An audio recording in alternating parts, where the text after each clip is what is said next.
Olá, eu sou o Dr. José Rodrigues, esse é o nosso espaço para falar de saúde.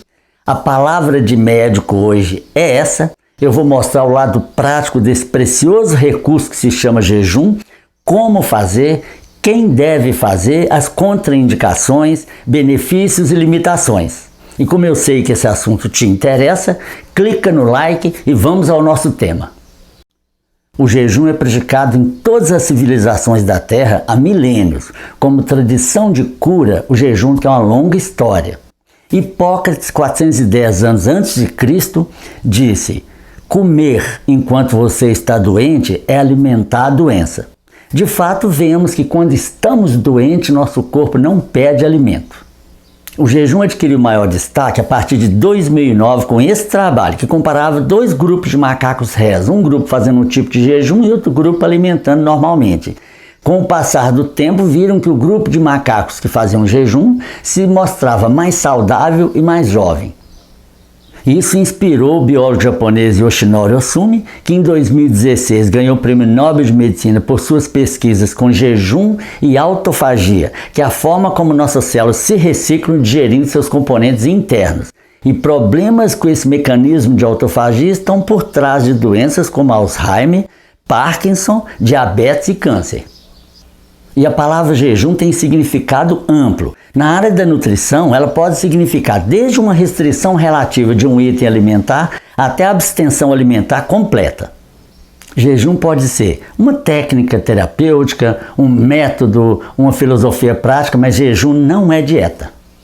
O termo jejum intermitente ficou imortalizado, mas na prática todo jejum é intermitente, visto que você não vai fazer jejum a vida inteira. Então o jejum vai estar entre um período anterior e um posterior de alimentação normal.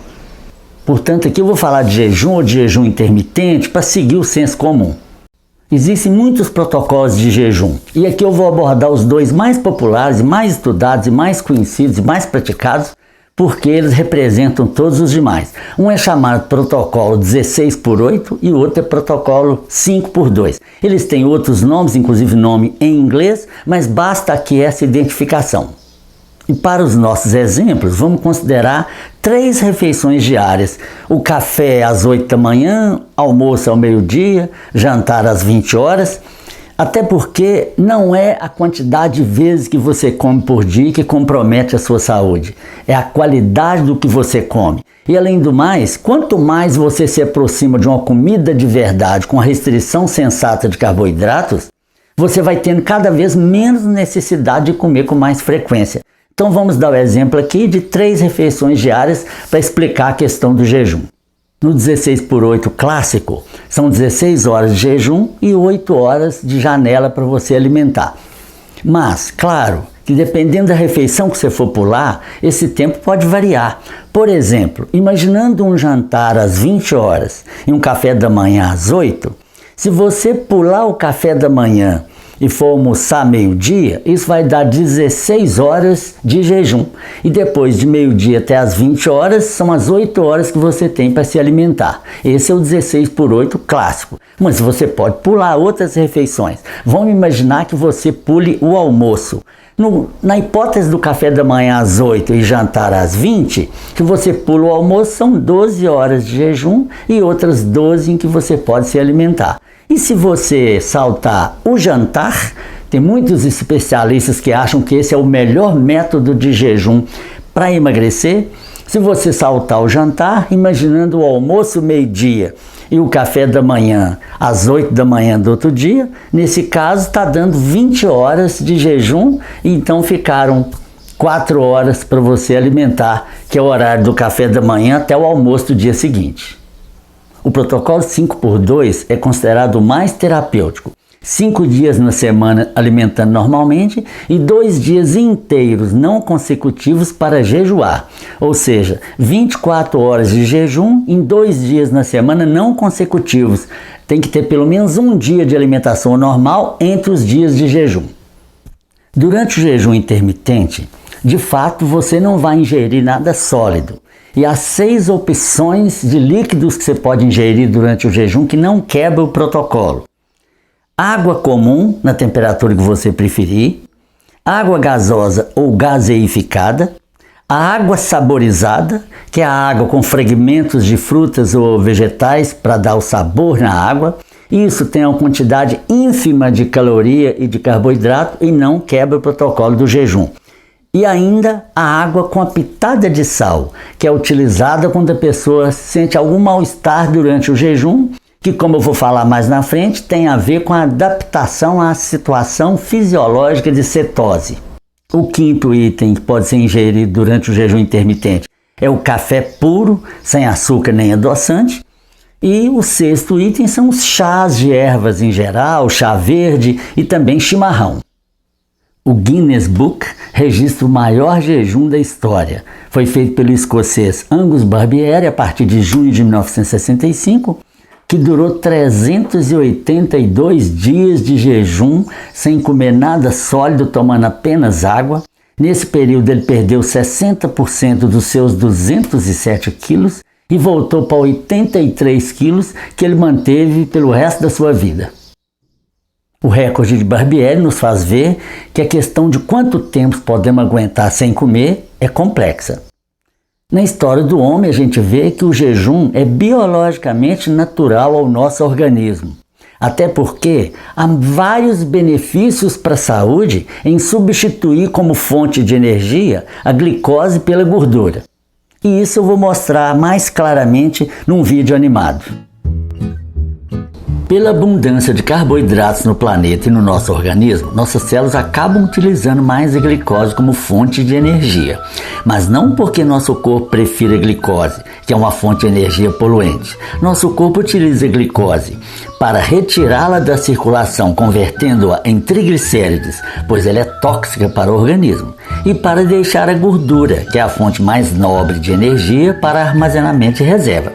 Tanto que o depósito de glicose no organismo na forma de glicogênio nos músculos e no fígado tem um limite para adulto de aproximadamente 400 gramas de glicose e não pode ser expandido, ao passo que os depósitos de gordura são ilimitados. E sobre aquela ideia de que o cérebro prefere a glicose como fonte de energia, é verdade, mas o cérebro não precisa da glicose da alimentação. Ele pode se alimentar da glicose gerada pela gliconeogênese, feita pelo fígado a partir de proteínas e gorduras e que pode gerar mais do que o cérebro precisa. Uma dúvida presente no tema jejum é sobre a perda de músculos durante o período de privação alimentar. No jejum terapêutico bem conduzido, isso não acontece porque o corpo humano pode produzir toda a glicose que necessita sem necessidade de quebrar músculos. Ao diminuir a glicose, o corpo começa a gliconeogênese, produzindo glicose a partir das gorduras e dos aminoácidos livres e não dos músculos. E quando no jejum falta a glicose, a gordura passa a ser usada como fonte de energia. Neste caso, a gordura da alimentação armazenada no corpo é transformada em corpos cetônicos para gerar energia. E esse processo tem 3 efeitos colaterais. Aumenta a clareza mental, melhora a sensação de saciedade e promove o emagrecimento saudável e duradouro. Queimar músculo não faz sentido evolutivo, você precisa exatamente dos músculos para conseguir alimento. Não teria sentido na era paleolítica um nômade perder músculo estando em jejum procurar alimento. Se isso acontecesse, certamente não estaríamos aqui. Estudos recentes comparando 2 grupos de pessoas, um fazendo restrição calórica simples e o outro com jejum intermitente, mostraram que ambos os grupos têm perda de massa magra. Contudo, aquele grupo que fez a restrição calórica simples perdeu muito mais massa muscular junto com a gordura. Enquanto você vai alimentando, seu corpo está ocupado com os trabalhos do dia a dia, com a limpeza parcial e vão se acumulando toxinas. Quando você deixa de se alimentar por um tempo programado, seu corpo pode respirar, pode fazer uma faxina interna e pode eliminar as toxinas acumuladas. Essa limpeza que a célula faz é o que permite a ela se renovar e tem o nome de autofagia. Envolve um organelo celular chamado lisossomo. E essa limpeza deixa o caminho livre para as mitocôndrias produzirem a energia que nós tanto precisamos. E os tecidos que têm mais mitocôndria são os tecidos do fígado, cérebro e músculos. Ou seja, enquanto você queima gordura, você ainda privilegia sua musculatura. 2 estudos atuais paralelos sobre jejum e autofagia estão adquirindo projeção internacional. Um está sendo feito no Brasil, no Instituto do Coração, pela pesquisadora Ediele Mello, e o outro é no estado de Utah, nos Estados Unidos, no Heart Institute, conduzido pelo cientista Benjamin Horne. Veja as conclusões desses dois trabalhos sobre os benefícios do jejum nesse vídeo animado. São muitos os benefícios do jejum. Emagrecimento saudável. Nas condições adequadas, o emagrecimento produzido pelo jejum, por mobilizar também a gordura visceral, é mais duradouro. Diminui a resistência à insulina. O jejum pode reduzir os níveis sanguíneos de insulina até 31%. Isso é suficiente para livrar você do diabetes ou para proteger seu pâncreas. Reduz a inflamação. Praticamente toda doença envolve alguma forma de inflamação, especialmente os processos reumáticos, a obesidade e o diabetes. A autofagia do jejum remove toxinas inflamatórias com visível efeito anti-inflamatório e analgésico. Melhora a saúde cardiovascular. Por reduzir o colesterol LDL, o colesterol ruim, e diminuir os triglicéridos e a resistência à insulina, o jejum promove a saúde do coração. Protege contra o câncer. Estudos com animais mostram uma sensível diminuição da ocorrência de alguns tipos de câncer relacionado com jejum. A autofagia do jejum modula a apoptose, a morte celular programada, que promove a renovação celular natural, evitando o acúmulo de células, que é uma característica dos tumores. Desacelera o envelhecimento, anti-aging. Os estudos atuais estão mostrando que animais de laboratório que jejuam vivem de 36% a 81% mais que os do grupo controle. Aumenta a imunidade. O processo que utiliza a gordura como fonte de energia se chama beta-oxidação, uma reação que aumenta a produção intracelular das sirtuínas, uma família de proteínas poderosas que aumentam a imunidade humoral, aquela que envolve os linfócitos B, que remove as toxinas do corpo e também forma anticorpos que nos defendem das infecções. Aumento da produtividade. Este é sem dúvida o maior benefício do jejum, pois propicia um controle sobre seu tempo e sua energia, aflora melhor a intuição e acalma a ansiedade. A limpeza do jejum acontece também no cérebro, aumentando a produção de um fator proteico BDNF, o faxineiro do cérebro, que remove ativamente a pegajosa proteína beta-amiloide, que quando acumula no cérebro desencadeia a doença de Alzheimer. Promove a biogênese de mitocôndrias, estimulando o aumento do número de mitocôndrias dentro das células. A energia que precisamos para viver vem toda de uma complexa reação dentro das células, e a parte mais longa dessa reação acontece dentro das mitocôndrias, resultando da produção de ATP, adenosina trifosfato, nossa criptomoeda de energia. Carboidratos são formados por glicoses interligadas. Se a célula tem carboidratos disponíveis, ela utiliza a glicose para produzir a sua energia, que é o ATP, e como partir da glicose é a glicólise.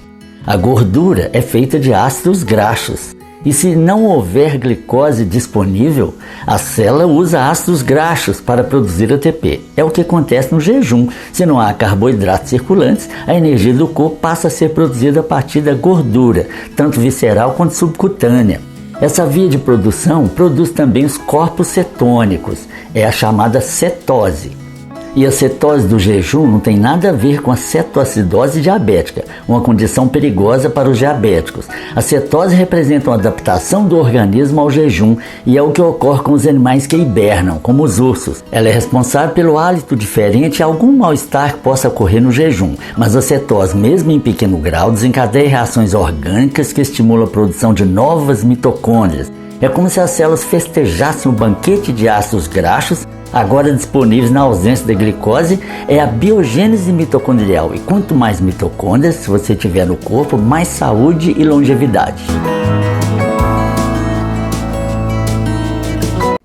O jejum está contraindicado em alguns grupos de pessoas: grávidas, lactantes, crianças, diabéticos insulino dependentes, pacientes com insuficiência hepática ou renal, pessoas com transtornos alimentares como anorexia, bulimia ou compulsão alimentar, E também pessoas com baixo peso, com índice de massa corporal abaixo de 18. E claro, há condições crônicas que impedem ou restringem a prática do jejum. Se você faz um tratamento de alguma doença crônica, converse com seu médico para que um jejum inadequado não comprometa a sua saúde. Agora, uma observação importante. Como um processo de melhoria da saúde, o jejum não pode ser o primeiro passo. Antes, você tem que ajustar sua alimentação para um estilo alimentar saudável. O jejum em qualquer dos seus protocolos é um ótimo teste para avaliar a qualidade da sua alimentação. Se você não pode jejuar por algumas horas, que se sente mal, se sente fraco ou fraca, significa que sua alimentação está muito dependente da glicose. Sua energia está sempre sendo gerada pelo consumo de carboidrato. Se for o seu caso, mude seu estilo alimentar. Elimine os alimentos industrializados e principalmente os carboidratos simples. É melhor você descascar do que desempacotar. E lembre-se que a ajuda profissional é a maneira mais segura de você conduzir esse poderoso recurso que é o jejum. Sem a ajuda profissional, você corre o risco de cometer equívocos e comprometer seu bem-estar. Hoje, por exemplo, gravando esse vídeo, eu já ultrapassei a metade do meu jejum de 24 horas apenas tomando água. Não dá mal-estar nem fraqueza, pelo contrário, dá disposição, clareza mental, sensação de bem-estar e, além de todos os benefícios, pode crer, o jejum é analgésico e anti-inflamatório. Nesse momento do vídeo, eu quero te lembrar para divulgar esse conteúdo. Você pode, por exemplo, copiar o link desse vídeo e enviar por e-mail para seus amigos ou por outros meios e por outras mídias, de tal maneira que mais pessoas tenham acesso a essa informação tão importante. Se você não é inscrito, se inscreva agora, é de graça. Se você não deu o like, clica lá no joinha. Esse era o conteúdo que eu tinha para hoje. Muito obrigado, te vejo no próximo vídeo.